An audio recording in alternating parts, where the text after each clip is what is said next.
السلام عليكم، ازيكم عاملين ايه؟ يا رب تكونوا بخير وصحة وراحة بال يا رب. النهاردة هنخلي مع بعض الزيتون الاسود باسهل واسرع طريقة مضمونة 100%.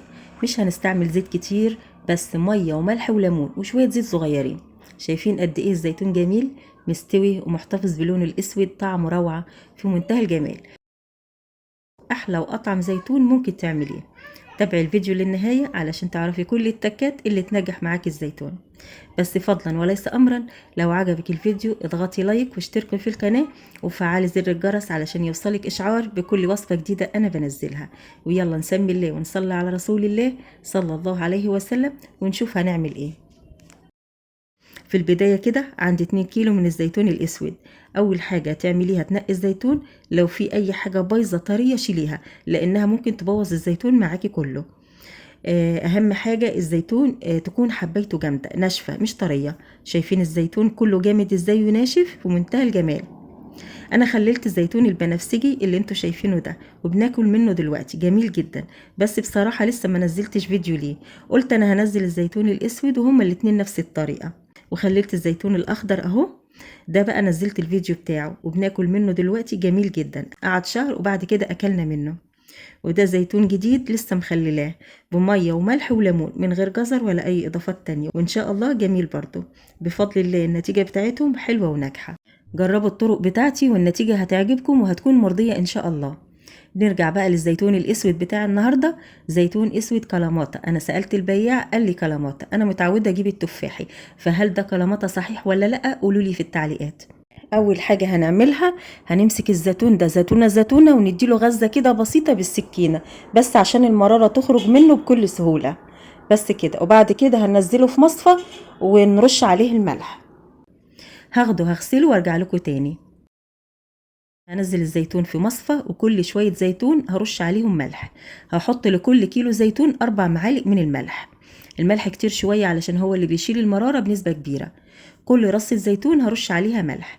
لازم تغطي الزيتون بالملح كويس، ويكون ملح خشن. انا استخدمت ملح الهيمالايا لانه عندي بيجي من عند العطار، كان جاي لي هدية، مش لازم انت تشتريه لانه هو بيبقى غالي شوية.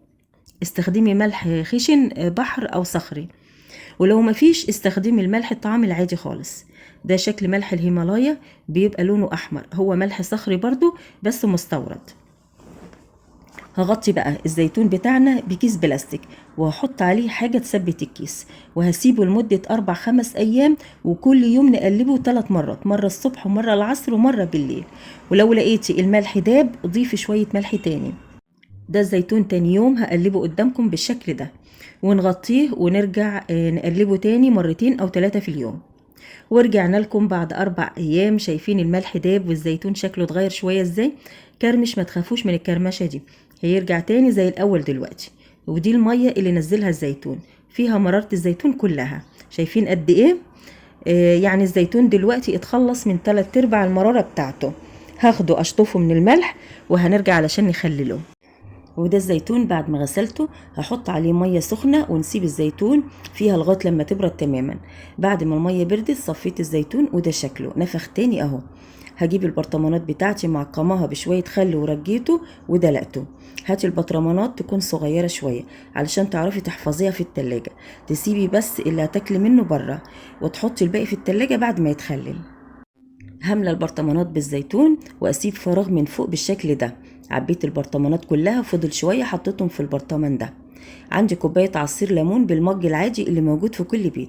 لكل كيلو زيتون بياخد نص كوبايه عصير ليمون. هقسمهم على البرطمانات بالشكل ده. جبت فنجان صغير علشان اقسم الليمون بالتساوي. حسيت ان اخر برطمان اتظلم شويه في عصير الليمون، فعصر له ليمونتين وهضيفهم عليه. هنعمل المحلول. هضيف 4 كوبايات من المية المغلية أو مية من الفلتر. هضيف لكل كوباية مية معلقتين من الملح الخشن، ولو مفيش ضيفي ملح عادي 1.5 معلقة. بس الملح الخشن موجود كتير في السوق وعند العطار. هضيف كمان معلقتين من هريسة الشطة. لو مفيش افرمي فلفل أحمر مع فص ثوم. هضيف معلقة سكر ومعلقة خل، ونقلب علشان الملح والسكر يدوبوا كويس قوي. عصرت ليمونتين وهضيفهم لاخر برطمان. عندي نص كوباية زيت هوزعهم على البرطمانات. لكل كيلو زيتون بياخد ربع كوباية زيت. هضيف المحلول هنزل الفلفل الاول لانه عايم على الوش، لكل برطمان شويه كده، وبعدين هصب باقي المحلول. ومش هامله البرطمان للاخر. هرسة الشطه دي يا جماعه بتدي طعم ونكهه حلوه قوي للزيتون او لاي مخلل عامه. بعد كده هضيف قشر ليمون على الوش عشان يغطس لي الزيتون في المحلول، وكمان لا قدر الله لو في اي حاجة وحشة هتكون على الليمون مش على الزيتون. واخر حاجة هضيف حبة زيت صغيرين على وش البرطمان، وكده خلاص. اخر حاجة هغطي البرطمانات بكيس تلاجة ونقفل عليه الغطا كويس. شايفين شكله جميل ازاي وطعمه اجمل باسهل طريقة عملناه، مضمونة 100%. هتفتحي عليه بعد 3 ايام، 3 ايام بس هتاكلي احلى زيتون. اوعدك انك هتاكلي احلى زيتون. بس بالله عليكم لو لقيتوا الزيتون حلو وعجبكم اكتبوا لي في التعليقات، ولو في اي استفسار انا هرد عليكم. تمام. هتلاقوه جميل جدا ومفهوش اي مرار، مستوي وزي الفل وطعمه في منتهى الجمال. هتاكلي احلى زيتون. كده الفيديو بتاعنا خلص. ما تنسينيش بقى في اللايك والاشتراك في القناة لو أول مرة تشوفي قناتي، وفعلي زر الجرس علشان يوصلك إشعار بكل وصفة جديدة أنا بنزلها. وأشوفكم على خير في فيديو جديد. مع السلامة.